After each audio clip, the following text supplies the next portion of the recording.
What's going on, everyone? It's Post looking back. I've got a great video for you guys today. Before it starts, make sure you drop a like on this video and subscribe. 400 likes on this one and I'll upload a post scoring tutorial. As you guys can see behind, I am ranked 3 in the world, and you can see clearly that I've played a lot of games, so I know what I'm talking about. I've got a 94.3 win percent of 400 games. Now that looks super cool, I'm not gonna lie.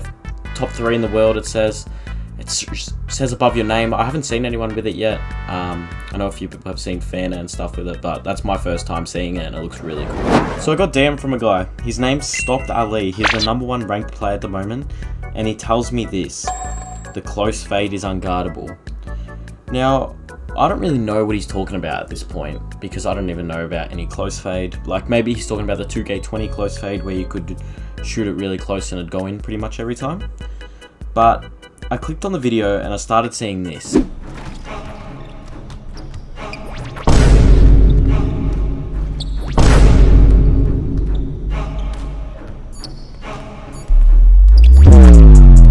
So clearly you can see like what he's shooting right now. It's tight every single time, it's green. As long as you know how to time it, it goes in pretty much every time. It doesn't matter about the contest or anything. It's crazy. You can probably also see he's using the new push timing. So that's what I picked up from a few games trying this. So you have to do it with the push timing, can't use square. It has to be, it gives you some sort of percentage boost, as what Mike Wang has said. That's the dev of 2K. He said that it gives you a huge boost as long as you use the push, the stick. So looks like we're using the stick for fading and everything. It's very similar to how hooks were. If you have a contested shot, as long as you know your timing, it'll go in pretty much every time. That's exactly how it is. So I know a few people are probably getting excited about this, but first things first, I'll show you guys how to do it, and then I'm going to show you some gameplay against one of the top 10 players in the world to show you how this actually works. So the way you want to do this is you want to point your right stick to where you want to fade. And while you're doing this, hold L2 and R2, and then as soon as you see your guy with the ball in the shooting motion, flick the right stick back to the left. So if that makes sense. So L2, R2, and hold your right stick to initiate the fade, and then go left.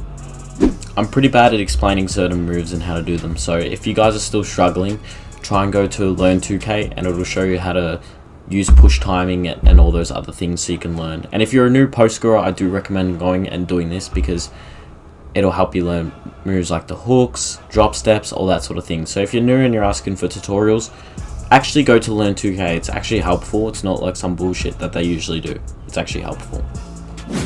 So the badges you'll need is Post Fade Phenom.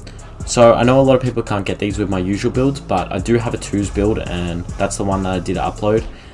It's the best 2s and 1s build. You can find that on my channel. It's got Post Fade Phenom, 85 third point, all that good stuff.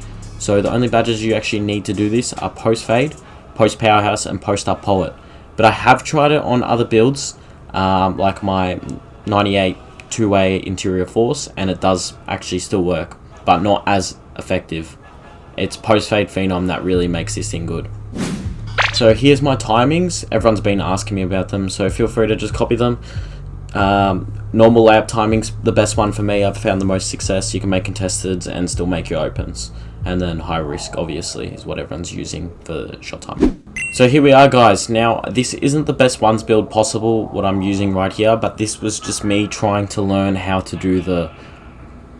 I'll call it a close fade. That's what we'll call it. So this is me trying to learn how to do it. And of course, in this match, we get matched up with King Dynamic, who is a top 7 rated ranked player in the world. So I knew as soon as I saw his name, I was like, oh shit, like I could lose this because I'm not on my main build for once usually. But he does, as you can see, he has interior defense, has rebounding, has post offense.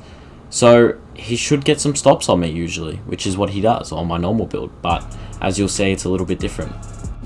So I've skipped to when I've got the ball, and I'll do that every single play just to show you guys how this actually works. What you're going to do is you want to get really close, fade, green. Now I don't have my contests on, but you'll see pretty fast that some of these do get contested and they're green anyway. So here we go again, get down low, straight away, and then fade. Really close, green. It's always going to do that roll around usually. I'm not sure if I'm mistiming it or whatever, but it's usually what it does. Haven't found any other way to go around it, but yeah, it's always gonna feel like it's gonna miss to your teammates and stuff. My teammate I was playing with earlier got really annoyed because of that, and he was jumping, nearly getting offensive interference. Now that's getting on the edge of tight, you know. So if you're gonna be making that, it's pretty much wraps. You know what I mean? Now you don't want to just spam this the whole game because it's not really like post hooks. You don't get that distance. They're not as good as post hooks. I won't try and say they are, but you can combo these with the drop steps and layups, and they can actually be effective, like as you can see here. Like I've actually got to try and win this game. It's not just a mess around. See, combo it with a fade, and then he doesn't know what you're doing, so you're really hitting 2 for 1. It's another move that post scorers can do to get open. We need more moves like that. So here we are again. We're just going to back him down, get him in that. I like that right hand fade with Dirk. It really creates the most space. Now, if you guys find any other fades or anything that are really good, make sure you drop them in the comments, or let me know if you find anything, because this is early days. I've only found this out today. But if you guys do find anything, make sure you send me a message or whatever, and I'll obviously check. Yeah. So as you guys can probably tell, he did come back, but there we go, we get a stop. This build isn't really for the one, so I'm not really as good on defense. I feel like you need a 94 interior, 93 block to actually be good, but yeah, you got to just do other things to get open sometimes, not spam the close shots.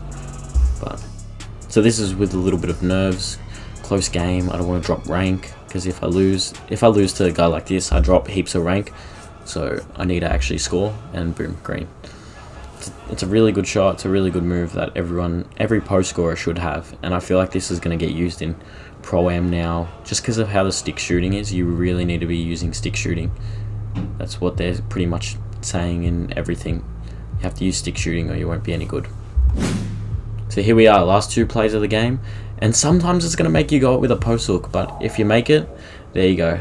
You know, just thank the gods, because that shit, you're never going to make that again.